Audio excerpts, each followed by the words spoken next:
I was mad for it as a young kid. I do remember sort of finishing up year 6 and you had your graduation book and you'd basically enter in whatever your ambition was, and mine was obviously to play AFL.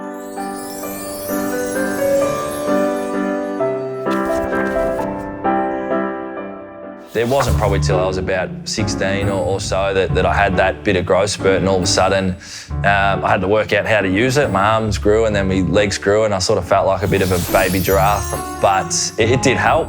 I can't remember if it was either Kevin Sheehan, who was the talent guru at the time, or Anton Grabak, who was the Vic sort of high performance manager. So the phone rings, I answer. The voice on the other side of the phone goes, "Mate, how you going?" And I sort of said, "Well, yeah, not too bad. I'm in for surgery tomorrow. Could be better." He said, "Just wanted to bring you the good news. We want to offer you a position in the NAB AFL Academy." And I went white, like pure white. And I was just almost like I'd seen a ghost, essentially, because I just couldn't believe. I knew that squad was an important squad to be a part of. So I was probably trembling a bit and just said, "Thank you. I'm looking forward to it." After the phone call, Mum is looking at me and Mum says, "You look white. You look like you've seen a ghost." And I said, "Mum, I've been invited to be a part of this NAB AFL Academy." Yeah, couldn't believe it. So it's the first camp of, I guess, the group catching up. It's September time of the year and it's grand final day, because one of the activities was to head to the grand final. And I've walked into this group for the first time. Initially it was just working out sort of where I could fit into a group that's already been established. And at that time, professionalism was being taught and was important. You were never late for things. I think the second last day we went to the game and I ended up missing the bus to the grand final, which was horrifying for me at that point in time.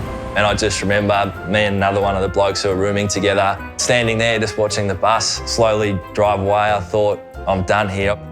I've kissed away my chances to one day play in the AFL. So it's fair to say I never missed the bus again after that sort of horrifying moment for me. But being a part of the NAB Academy at the time, there's a bit of expectation that then grows. You're potentially considered as one of the best 30 players, around the country. So there was a moment in a game where I can sort of remember the ball coming sort of down the wing. My opponent was pretty much standing about 10 metres in front of me, and the ball got kicked high and long over the top of his head. Just as I jumped, he'd sort of stepped back and underneath me and then tried to jump. I sort of just stuck my hand up because the ball was somewhere in the air and I managed to sort of grab onto it. Whoever had the camera just managed to get it right at the right time. I remember at some point I'm like, geez, I'm up high here. There's a bit of scepticism when they see the photo. They're sort of like, is that edited almost? Like, is that photoshopped? And did you clunk it, Marcus? And I embellish a little bit and say, yeah, it was, pretty clean. I continue to ride the fact that, I took that. That was, that was just one of the many I took back in the day.